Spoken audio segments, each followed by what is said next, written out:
This is my epic baked meatballs, and they're just that. They're absolutely delicious, so tender, and I've got a couple secret ingredients in there that make it just next level delicious. So stay tuned, let's make it in my kitchen.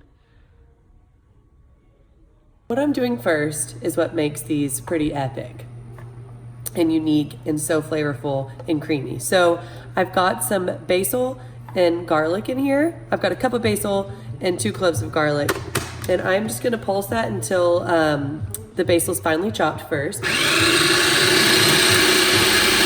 So to this basil, I'm gonna add half a cup of unroasted, unsalted cashews and some lemon zest. And then I'm going to chop all this up.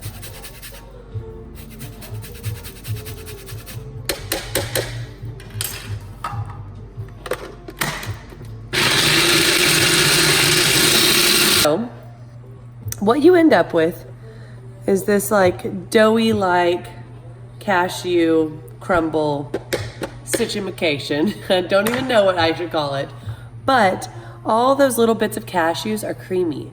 And my mom used to put ricotta cheese in her baked meatballs, and this is like my faux ricotta cheese pesto WHOLE30 epic meatball combination situation. So trust me, this stuff is good in it.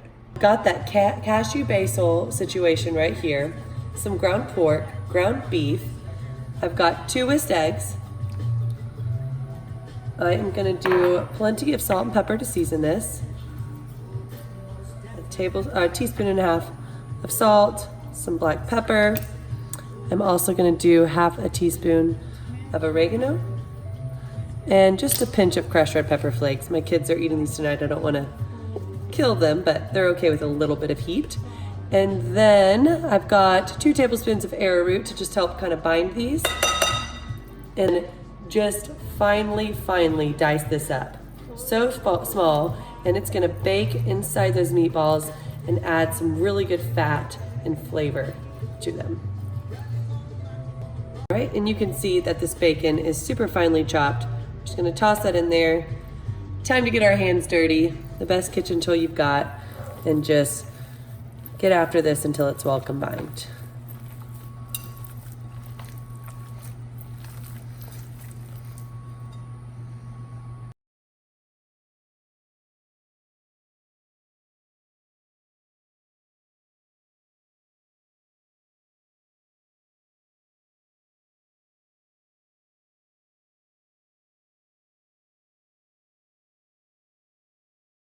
My meatballs are formed, and now this is gonna go in the oven at a high temperature at first so that we brown all the meatballs. We're gonna go 425 for 20 minutes until they're all browned. We're gonna take it out, and I'll be back in a second to show how we're gonna finish them off.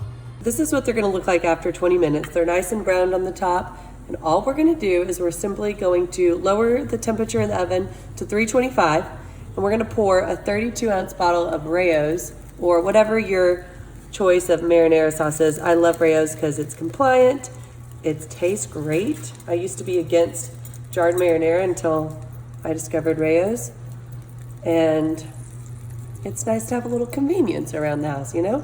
And since the meatballs do all the talking, the sauce is just something simple, and these are gonna go back in the oven until this sauce is bubbly and warm, and these meatballs are super tender.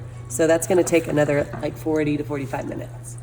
I've garnished them with some parsley and a little extra basil, and they're ready to serve. My kids will have theirs with a little bit of gluten-free pasta, and I'm just gonna serve mine alongside a salad tonight to keep it simple.